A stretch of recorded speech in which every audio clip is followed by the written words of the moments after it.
Should be going live here in just 1 second. And let me just make a change here.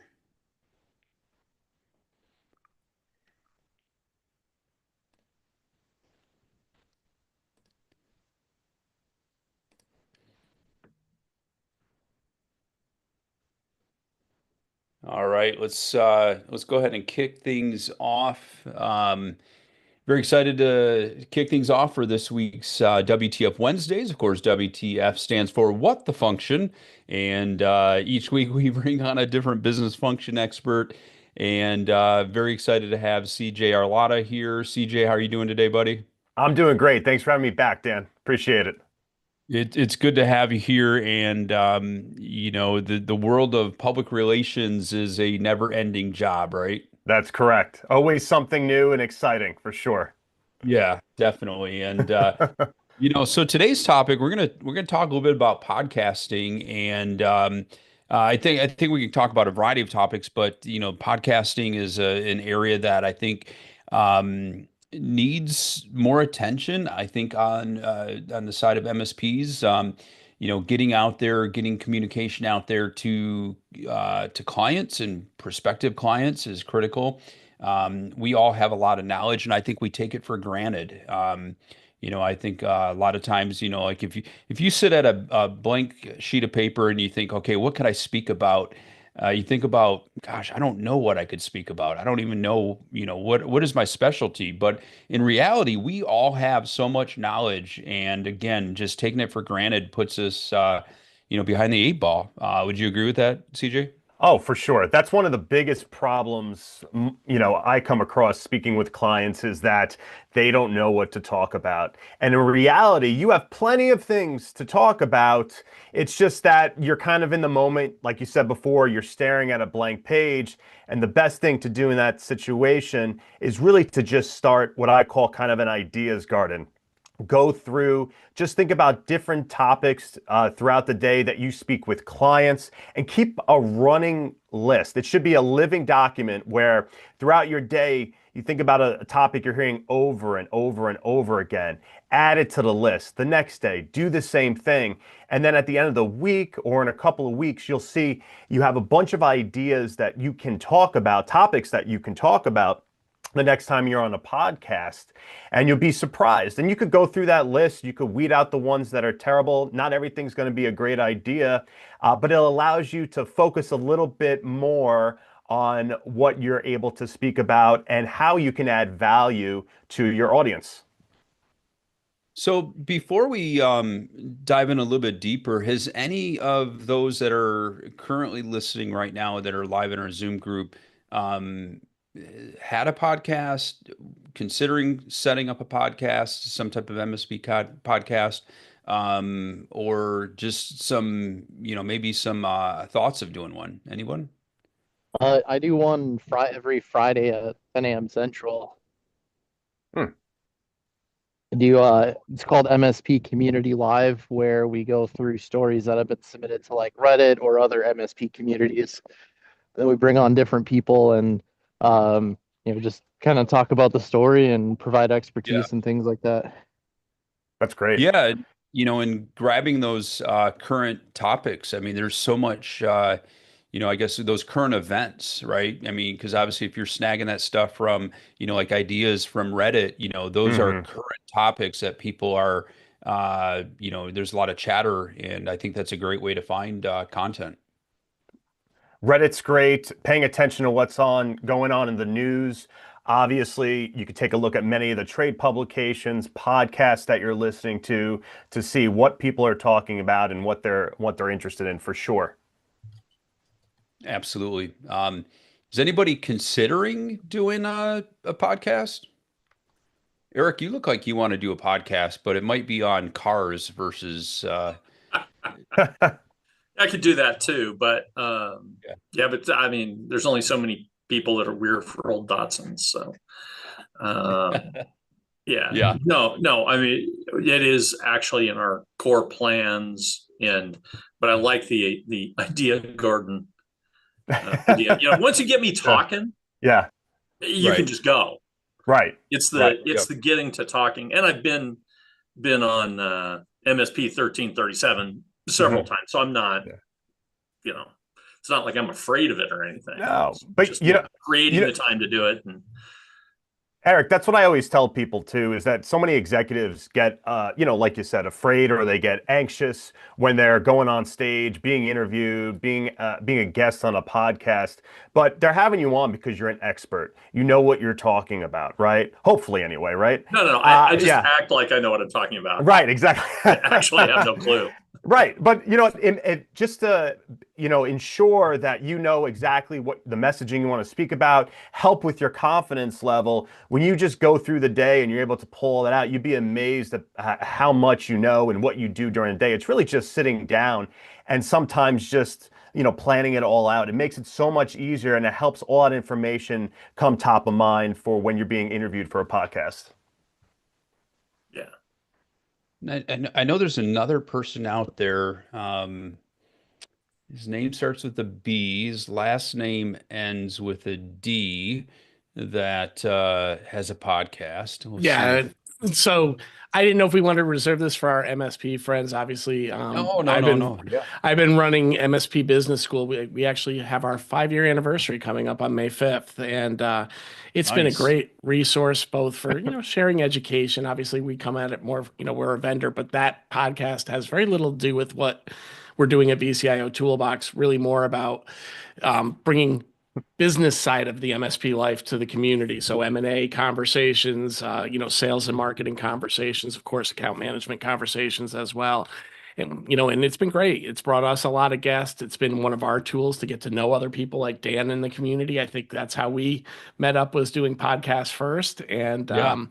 And we use it as a great resource that way. And we definitely see, if you're chasing end users, invite people from your community. Yeah. Invite the IT folks that you're working with so they can share their stories, because it's a great way to open up doors. And it's been a consistent source of leads. Eventually people figure out who I am and then they come to our company, check it out, and it works. That's I mean, great. Brian, would you ever have a point when you thought, I don't know, is there anybody going to really listen to me? I mean, I mean, Yeah. So I think at the beginning it's like kind of like that, right? huge imposter syndrome in the beginning, right? We all get a little Yeah. nervous about getting out there and doing this stuff. But one of the amazing moments for me was it was a couple years ago at IT Nation. Some guy comes out of the bathroom and goes, "I thought that was you. I recognized your voice." And that kind of blew my mind. I'm like, that's a little bit scary on one side, but it was Yeah. like it was pretty cool to hear that somebody was listening and could actually recognize you from voice as opposed to sight. So, it's really cool. And those that are on this call right now, if you guys want to, we're always looking for MSPs to guest. I got enough vendors jumping on board with me. If Yeah. you want to come on MSP Business School, just shoot me a note at bdoyle@VCIO Toolbox. We love having MSPs come in, tell their story, talk about what they've had challenges with in their life, and really kind of move forward from there. I would encourage anybody on this call, especially what Brian said about they have plenty of vendors. We primarily work with vendors in the MSP space, but those trade publications, the podcasts in the industry, they're always looking to talk with MSPs. So I would encourage you to reach out if you have any interest in being in a story or being on a podcast. Reach out to these content creators, because they're starving for that content from MSPs. They get pitched all the time. Having been a journalist in the industry many years ago, I could tell you we get pitched all the time from vendors, receive plenty of press releases, plenty of story pitches. So if you're an MSP, reach out. They're looking to speak to you.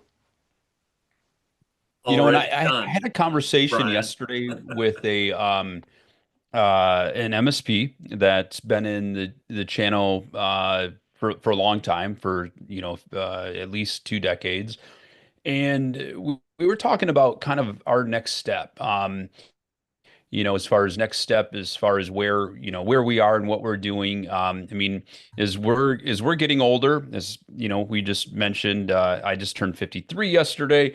Not that that's old Oh, in my so eyes. old, Dan. So old. Wait, the thing is, I mean, there's a new generation coming in, and when we take a look at our, people that are part of everything MSP, we've got those aspiring, the growing, and the mature MSPs. We've got a wide range, and each will feed off of each other.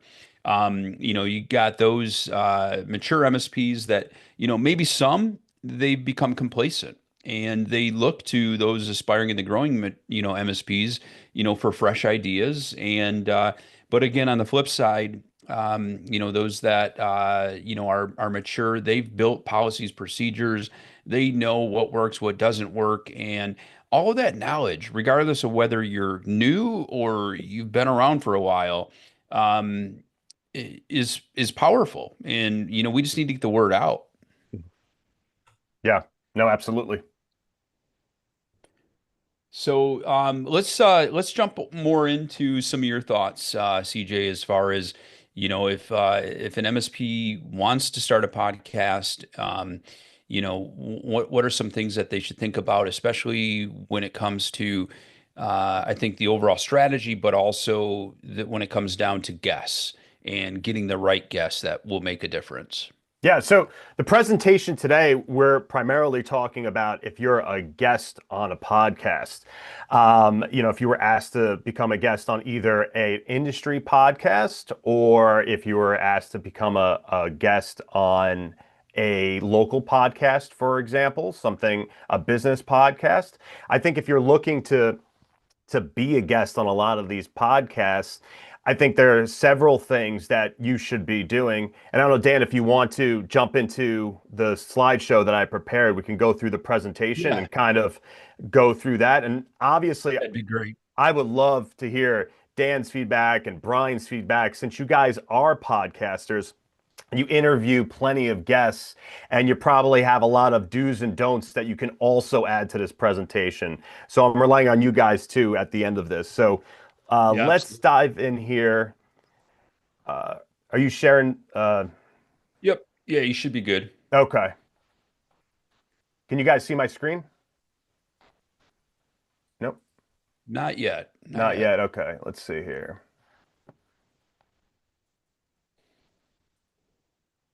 There we go. Okay, let's see. Can you guys see it?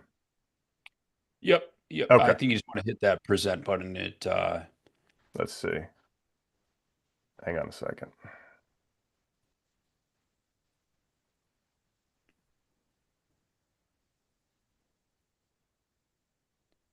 Mm, Give me one It second. says, yeah.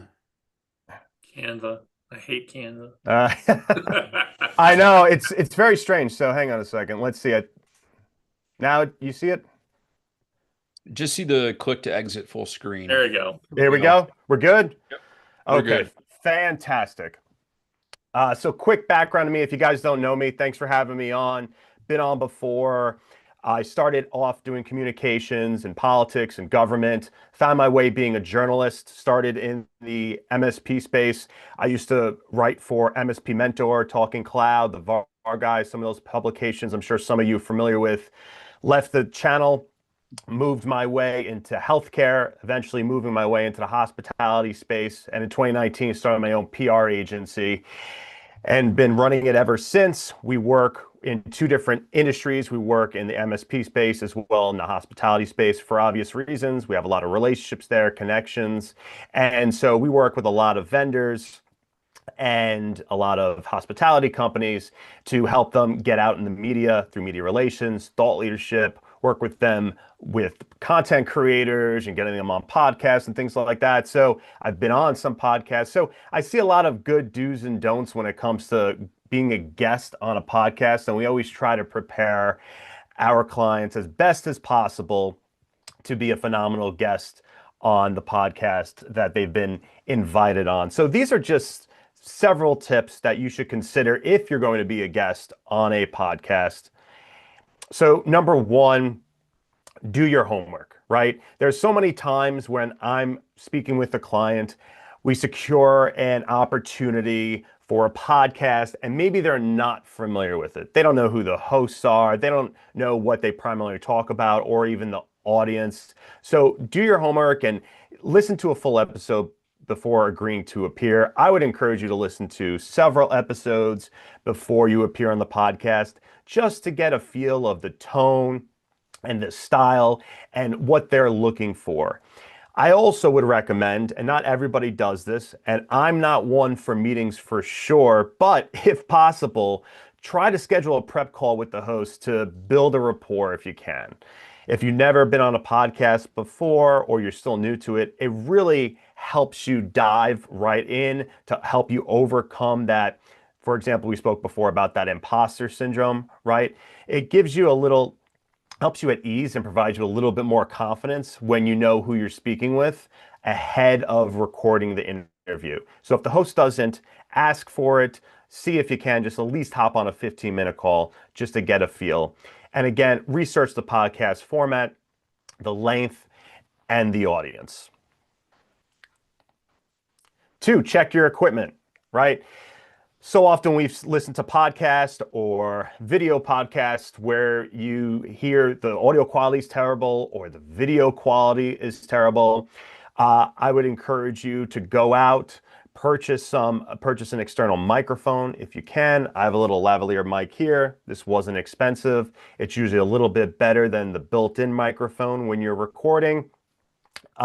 If you have a podcast like Dan, you probably are going out and buying better equipment for a microphone, spending several $100s on yours. I also have that here too. I have the Shure SMB7, I believe. But if you're just an occasional guest on podcasts, I would shy away from that. But try to invest in a decent microphone so you have great audio quality on your end. I would also, just skipping here to the camera, I'm actually using a built-in camera right now. I think it does the job depending on the podcast you're on. The most important thing when it comes to the camera is make sure you pay attention to the lighting. That's most important. So go out, buy a Ring camera. They're not that expensive. They can make all the difference. I don't know if you could tell here. See, I know it dropped a little bit. I have some lighting behind me, but you could definitely tell the difference between having the lighting on and the lighting off. Always have the lighting behind you.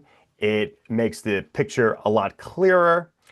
Also, pay attention to the background, what you have going on in the background. I know it's tough depending on where you are. I'm in my home office, so I try to do my best to have a background that's not too crazy, a lot of things going on, but it's always best to kind of get some sort of a natural background if you're in your office. If possible, put books back there, just so you have a better setting than something that looks a little blurry, right? Test all equipment before your interview. So before I came on this episode today, I went on Zoom to test my mic, test my camera, just to make sure everything was working. Now, I'm sure some of you know, then you'll go on Zoom or Teams or whatever, and you'll find out that there's an issue, there's an update that you have to deal with, but do your best to check your equipment ahead of time to make sure it's working. So create a simple messaging framework. Before you go on a podcast, oftentimes the host will have a topic that they're looking to explore with you. Try to figure out what you want the audience to take away from your messaging. So identify one main message you want listeners to remember. Take that as the overarching theme, the overarching message, and then develop some supporting points for that particular topic. If you want to talk about how, small businesses can leverage AI in 2025, that's great. That could be your overarching main theme. Go into different supporting points for that overarching theme. Prepare evidence, prepare examples, data points. If you have any studies you can share, that becomes very helpful during your messaging, during the interview. Pro tip, create some sample questions. Oftentimes, a podcast host will provide you with some questions ahead of time if it's on a particular topic. There are times when they won't. Sometimes they want a little bit more of a conversational approach. Bless you. And if that's the case, what you should do is try to prepare questions that you think the audience would get value from, or that you think the journalist would ask you. That way you can help structure your messaging around those questions, and you'll become a little bit more comfortable when the podcast host begins asking you these questions, because you'll probably hit on some of the questions that the host will ask you. If you really have no idea, for example, what they could ask you about a particular topic, if they're a journalist and you're worried that you're going to miss something, feel free to use ChatGPT. It's pretty good with coming up with potential journalist questions if you're working on a particular topic, and work from that. Prepare some memorable stories, right? I mean, you work with clients throughout the day. There are probably some situations that you can share with the host. Have 2 to 3 anecdotes ready. People love to hear stories, so it's not just you speaking on a particular topic. People can relate to that, and they like to see how, potentially, depending on the audience and the topic again, but how you've helped your clients overcome particular challenges. Remember, you're really the guide in all this. You're helping them overcome a certain obstacle. And so people like to hear those feel good stories. So have some of those stories on hand if possible. So I actually, I love this tip, and this is definitely, you should take all the tips away for sure, but definitely pay attention to this one. It's something, we always think about, but I love the way Emma Stratton, her name is, in Make It Punchy. She's a B2B marketer, and she talks about, when it comes to messaging, she talks about the altitude and where you should be with your messaging. So there are certain audiences, this is why it's important to figure out who you're speaking to, where you want to be speaking very high level. Then there are some other audiences where maybe you're on an MSP podcast and you can get very technical because people are going to understand what you're talking about. You can get a little granular and become talk a little bit more in a technical aspect. So finding out who the audience is and then adjusting your altitude for that audience is really important. Also, as far as altitude, you want to think about you want to think about the audience, but you also want to think about the length of the podcast that you're on. So if you're on a podcast and it's a 30-minute podcast, you really can't get too granular, right? You're going to have 5 minutes or so of introductions and closing, and you're really going to have less than 20 minutes to really share your thoughts on the topic. But if you're on a podcast and it's 2 to 3 hours, you can get granular and get a little bit more technical. You have time to walk through your thoughts and your message. So always think about, when it comes to altitude, you always want to think about your audience, and you always want to think about the length of the podcast you're going to be on. And finally, practice active listening during the interview, right? When we're listening, we're always thinking about the next thing we want to talk about. But adjust yourself when you're having a conversation with the host. Maybe you want to take it one way and the host is taking another. That's fine. Always listen to what the host is saying. Look for opportunities to add depth or circle back to your key messages. You want it to be more of a conversation and less than an interview. That's where most people, they really enjoy the conversation. That's where they take a lot out of it. That's where you're going to be more comfortable as a guest. When you're doing a Q&A and it sounds like you're being pressed by a journalist, you're definitely going to have your guard up compared to when you're sitting down and having a conversation with somebody. So stay flexible enough to follow valuable but unexpected directions during the conversation that arise. So those were just 6 overall tips. You may not be able to do all of them during a particular interview, right?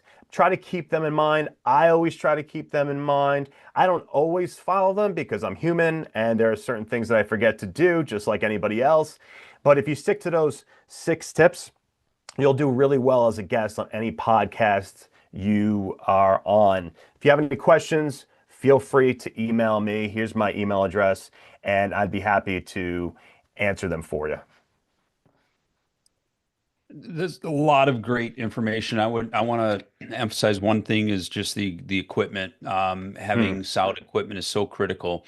I have had some people on, not necessarily podcasts, but just on some of our weekly calls, or maybe even yeah, well, it could even be on some of our elevator pitches where um, they're not regularly on camera Yeah. or on audio, and the quality of their lighting, the quality of their camera. Um, Really has a big impact on the view, because let's face it, first impressions make a big difference. And so I think too, with us being MSPs, I mean, we are in the tech world. We understand this equipment, and it's important to make that investment into the right equipment to ensure that your image is coming across that way you want it to be. Yeah, absolutely, Dan. And look, you're representing yourself, but you're also, representing the podcast that you're on as a guest. And you Right. want the podcast to look good as well and the host to look good. So if you have terrible audio quality, people are going to turn off. They're not going to want to listen to. We've all been there listening to podcasts with terrible audio quality. You try to get around it for a minute or two, and then you end up turning it off. So definitely take the time to invest in the right equipment for sure. And another thing too is when you talked about testing your equipment, so critical not to wait just minutes before you're going to jump on to check it. Yeah. Um, or maybe you've been busy doing something else. You haven't been on your laptop. You get to your desk, you fire it up. I will be the first to admit that this has happened to me, many moons ago. But you rush back to your desk, you plug everything in, and all of a sudden there's some kind of an update going on your computer, whether it be Zoom or Always. just something that throws a wrench into the situation. So, Yeah. um, yeah, definitely. And Dan, I do and it's want. always, it's always there are things that are going to come up like that, right? And I try to Sure. test my equipment like I did before, but of course, same thing. I had an update that I had to deal with. And that's why it's important to do it before the podcast that you're going to appear on. If you can do it the day before too, if there's an issue, maybe you can go out and pick something up if you need to resolve that, so you'll be better prepared for the interview tomorrow. You're always going to have some sort of issues during whether you're on stage or being interviewed or interviewing something else. The goal is Yeah. always to limit those issues, right? As much as you possibly can. Things are going to happen. The landscapers are going to come by, for example. Right. So there are so many things that you could try to limit. Maybe try to get those guys come a different day, but sometimes it's impossible to do. And so just try to limit as many of those issues as possible so the podcast episode goes as smoothly as possible. Yeah, and I think too, while the host may provide you this information, but just finding out what the platform is going to be ahead of time. Yeah. So of course here we're using Zoom, but when we record our podcast, we're using StreamYard, Mm. and so if somebody's not familiar with the StreamYard platform, that can be a challenge. Or if there's certain type of settings that need to be put in place, like for example, echo cancellation. Some might have the ability to adjust the volume, your microphone volume. Like there's different settings that can make or break, that beginning process. Fortunately, some tools like StreamYard, so we actually have the ability to control the settings of the guest's microphone. So, those are cool settings that you can go into, and you can, turn something on, turn something off, to have an impact on that. But yeah, knowing the platform can be very good. So as I do have other questions for you, but I want to make sure that any of our guests that are here today, if anybody has any questions, please feel free to jump in. And Brian, you're welcome to jump in as you wish as well. To share any kind of advice that you have too. Yeah, my tip is really, as a guest, take a breath. One of the things that I see also is when you've got somebody that's, that hasn't had the opportunity to do very many podcasts, they'll come in and they're really ready to speak and they do a good job, but engage the host. CJ, you talked a little bit about it. You want to make it conversational. Hmm. So, as you're talking, pause or even ask the host, what do you think of that? Believe it Hmm. or not, it goes a long way because it really helps keep the listener engaged as well. There needs to be some natural pauses in the conversation. Yeah. Taking a beat is so important, and that's something I always have to think about. Being from New York, we talk really fast. So I always have to remind myself, hey, talk a little slower and then talk even slower, right? So it's okay to breathe, take a beat when you need to. And that also helps. Here's another pro tip that I was just thinking about now is when it comes to fillers, when you think about the uhs and the uhs, right? When you take a beat, it's a lot harder to have those fillers come through. So that's why taking a beat and thinking about what you're saying can go, a far way, for sure. Absolutely. And and one thing, and Brian, you could probably test this too, but knowing what those upcoming questions are going to be is so important because if you're speaking about something and you start going a little bit deeper into it, and then all of a sudden you're answering, you're the host's next few questions. So if there's 5 questions and in one question you answered 3 of them, um, that host might be thrown off a little bit, thinking, "Oh no, I got to quickly come up with some questions here." Yeah. Yeah. I've been there before too, Dan, where those questions, that's why some hosts don't like to give questions ahead of time, because I've seen that just doing some podcasts on my side. I've recorded them on my side as well as the host. And you see that you send them 10 questions, you ask them the first question, and they go through 1 through 5 already, right? Right. And so now you're on the fly trying to adjust and rework things a little bit. So it's always important to think about that as a guest. But I always look at those questions, and you guys tell me if I'm wrong, but I always look at those questions as kind of a framework, a guidance where we'd like to be, but we don't have to stick, as I said before, stick primarily to those questions because we want it to be more of a conversation instead of just a Q&A. I think many of us have been on that other side where a host just doesn't seem that interested perhaps, and they're going through each question and it just feels like you're being interrogated instead of having a conversation. Yeah. Well, I'd like to share. Dan and I have both been in each other's podcasts in the past, and one of the things that we always find is, I know we've done this, Dan, is just what's the topic we want to cover, and if you just kind of at least have kind of a framework of the conversation of the topic you want to cover, those questions just come naturally. You open it up for Yeah. the conversation, and as hosts, we want to make sure the guests are doing the majority of the talking, but you still want it to be a 70-30 cut at a bare minimum, Yeah, in order right. to, make the listener feel comfortable as well. Agreed. Absolutely. Agreed. So when we talk about the length of the podcast, that was another thing. Obviously if we're looking at a half hour, I think being able to spread the content out properly, it's a little bit of a science to that. And so let's talk a little bit about that and some of your ways of, how much time are you putting into each question? Ensuring that one, you don't wrap up too early, but also, you don't get to a point where, you've not been able to ask all the questions that you really want to do. Because I think when we're passionate about what we're talking, the topic that we're talking about, it's easy to continue to go on and on. Yeah. Very easy.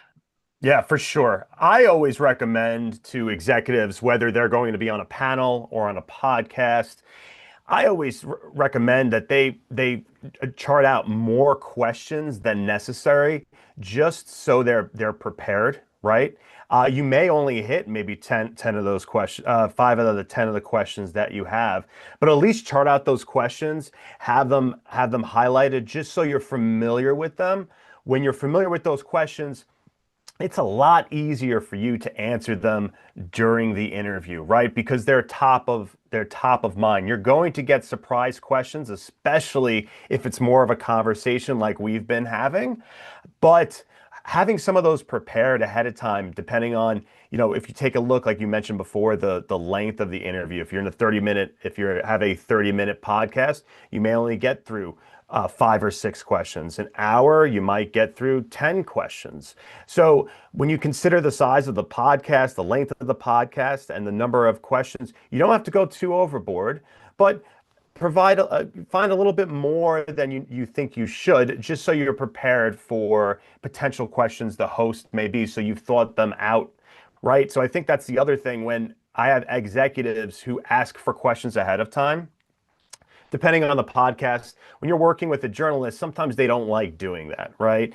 But in reality, it's not for them to necessarily prepare for these questions that are going to be, out there to handle those questions that they feel like they're going to be tripped up. It's just so the podcast guest can prepare for some of those questions and give some thoughtful responses, right? So I think it's important to kind of have it both ways from the guest and the host as well. Let's provide some of that kind of guidance. Here are some of the questions I may ask, just so you can have more of a thoughtful and meaningful conversation.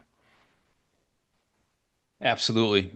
Any questions out there right now as we're moving forward here?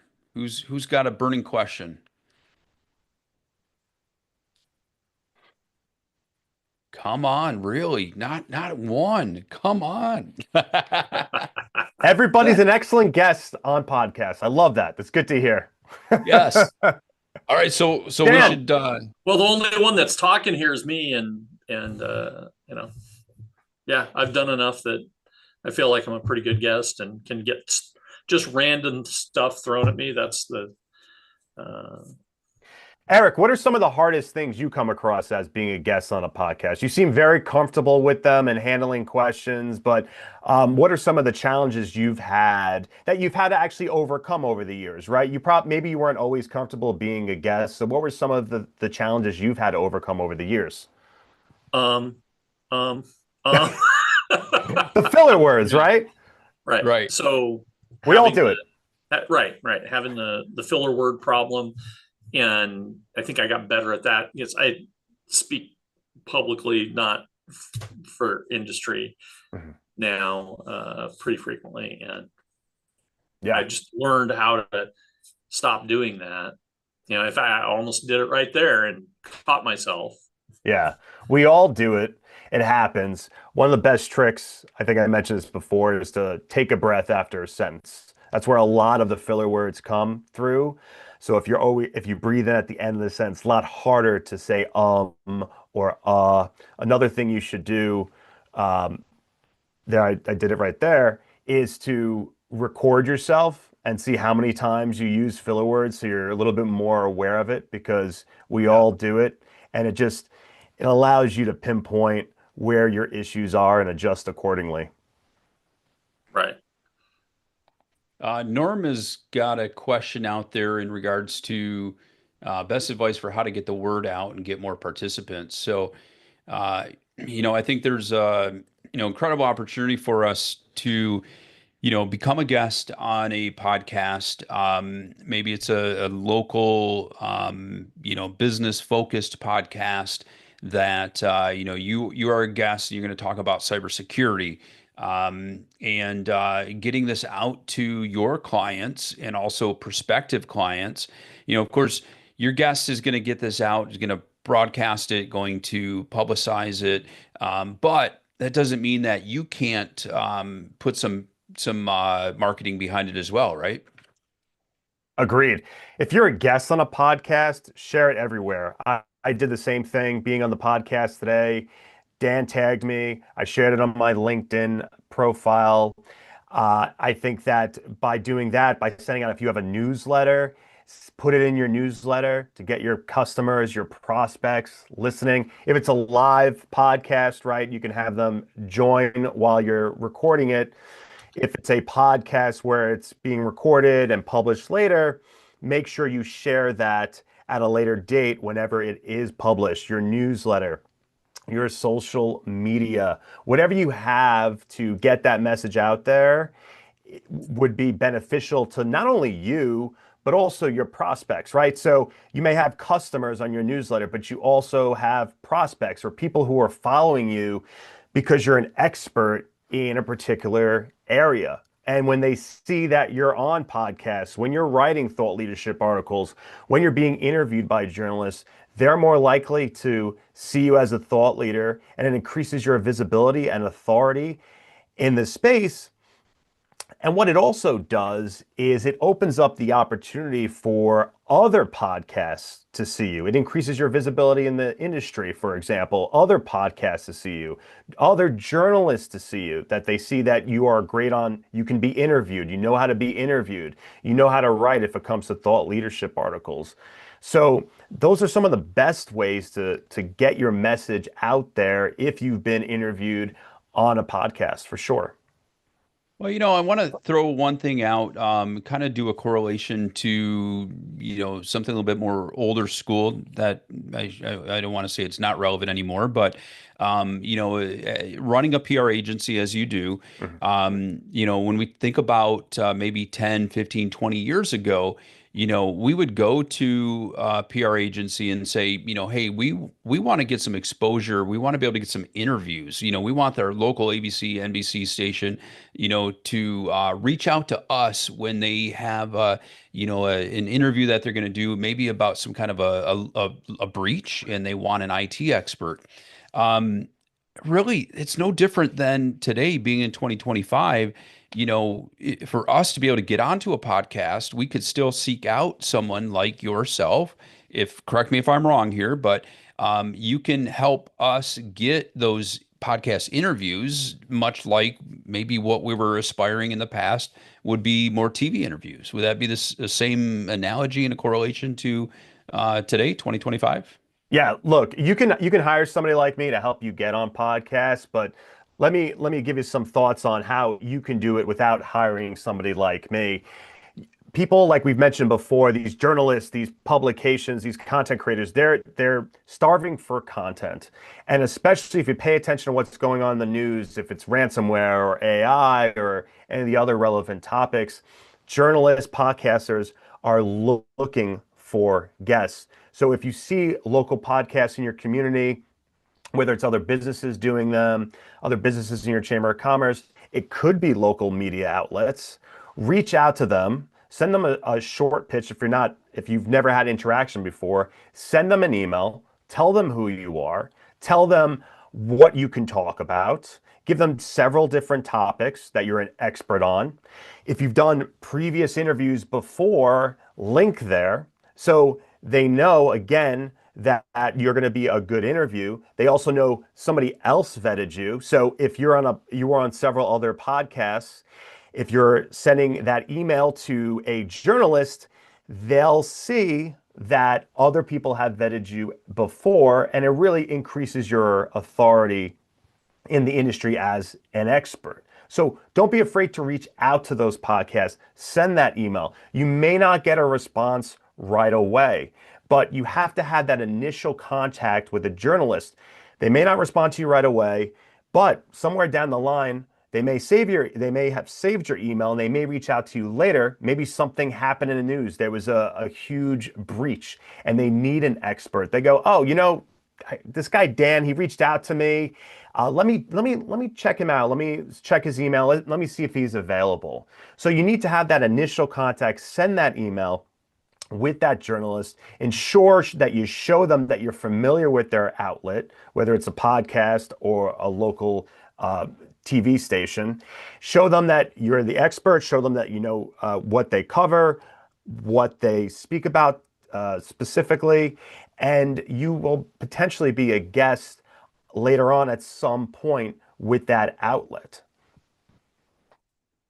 Absolutely. And it's something that you just don't do. It just doesn't happen overnight, right? I No. mean, you're needing to develop relationships just as you would in any other case because they don't know who you are. They don't have that, the rapport and the credibility aspect, and it just takes time. Yeah. And Dan, look, there's this thing called newsjacking that we talk about in PR, and just paying attention to things, what's going on in the media that you can reach out to a journalist about. So if you see that there was a huge breach at a larger company, there are going to be some local stations, local journalists that are probably going to want to cover that, and they're going to need a source for that story. So if you see something like that, reach out to them. Hey, I'm sure you saw what happened today. I'm happy to provide some insight if you need me to. And trying to find, those local podcasts. We mentioned AI just briefly. Yep. Literally use ChatGPT, use Gemini, use any kind of AI tool. I just typed in what are some local podcasts that are business focused in Grand Rapids, Michigan. And it gave me a list of, I don't know, 5 to 10 different ones and it gave me a description, as far as the type of content that they're getting across. And, you can dig a little bit deeper, at it, have it include contacts, but just leverage tools that are out there. It's Yeah. amazing. For sure. I mean, there are so many different ways that you can find podcasts, right? I mean, being a PR agency, we have a media database that we use. That's a little bit more expensive, but you can use tools like ChatGPT, use the search engines. If you're looking for example, local reporters for stories, I use Google News all the time. I type in a topic and I look for the local area and find out who that reporter is for that specific topic, right? Because that's really hard. It's easy for you to find as a specific outlet, for example, but finding that specific reporter that covers that particular beat is a little bit more difficult. But especially when it comes to podcasts, Dan, go through that podcast list, because sometimes they're outdated, right? The same thing in the MSP space. I always try to look up different MSP podcasts, and you go through a list of 20 of them, and maybe there are 5 that aren't really doing much anymore. So you really need to stay on top of that. You need to keep that list updated. Try to see what else is out there. I love using LinkedIn for finding new MSP podcasts, what people are doing in the industry. That's a great way to just stay on top of the new podcasts that are coming out. And one thing I would add to this conversation, Dan, when you look at a lot of these podcasts, I have executives always asking me, hey, what type of reach do they get? How many viewers? Yeah. And that's important. But sometimes what's even more important is that you're working with these podcasters, you're becoming familiar with them. They're creating content for you to use that you can go back to your customers with, right? You can, again, Right. what we said before, you can share on the social media, you can share in your newsletter. They're helping you create that content and you can use it. It's also great when you get in on the ground level with a new podcast. Maybe the podcast doesn't go anywhere after a year, but maybe it grows to that huge audience that you're looking for. And now you already have it in with the podcast host. And maybe you're unsure of whether you should try a new podcast. There are things that you can look for, right? I mean, figure out the podcast host. Is the person known in the industry, for example, that has some credibility? Great. Do you know this person and you know their background? We talked about equipment before. How much of investment have they made in starting this new podcast? Do they have new equipment? Have they invested money? Do they have a small team around them, right? These are some of the things you can look for to determine if this is something that somebody's just starting and they're going to quit in a month, or this is part of more of a long-term plan. Absolutely. And of course, if anybody does have any questions, looks like Josh has a question. Josh, go ahead and jump in. Not quite a question, but going back to the earlier conversation about being a guest, I have a pretty good don't. Um, so if you're given like the questions ahead of time or you're coming on, you might come up with like an outline or a script. But when you're on the podcast, don't read it word for word. Like have it up as a reference point, but it's pretty obvious like when you're reading from a script and not like a conversation or anything. Your cadence and how you talk and how you deliver is completely different than it like coming across natural. So don't do that. Yeah. Yeah. Yeah.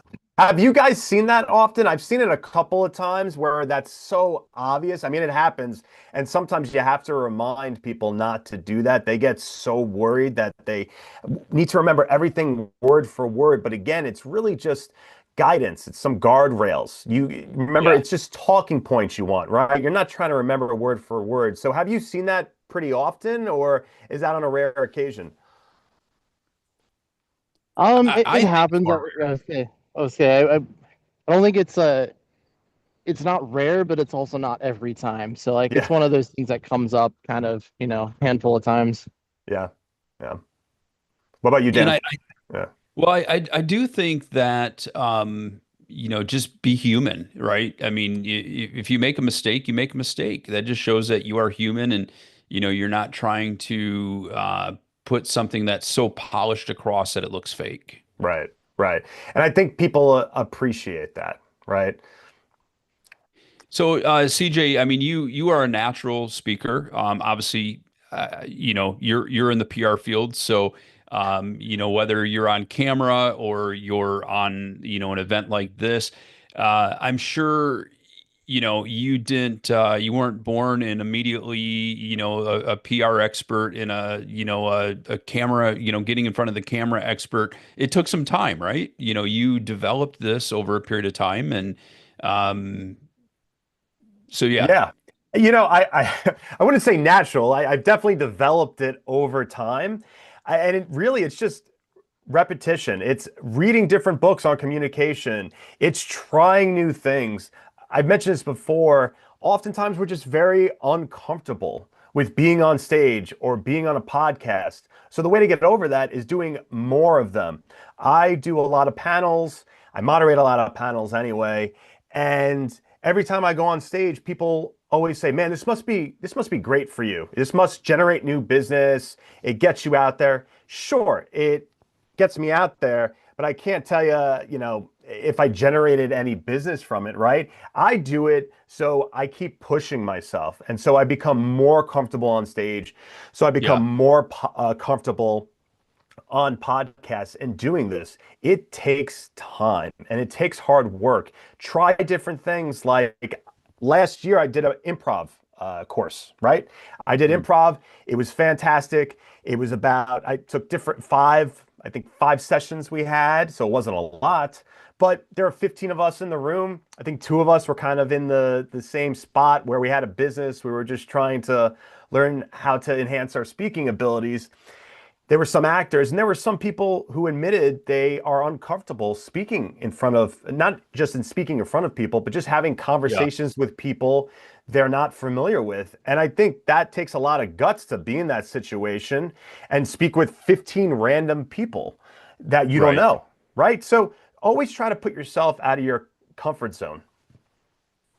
That the idea of an improv class, I had someone bring that up. Steve West brought that up, several months ago, and I love that idea. I have not signed up yet for local, but I have looked and sought out what is available in our area, and I think that's a great thing. And and also too, I think a lot of us have become much more comfortable being on camera since the pandemic Yes. because when we take a look at our world has shifted to from that in person to online. I think a lot of us are doing more of these team Zoom type meetings with their clients. They're doing it with their peers.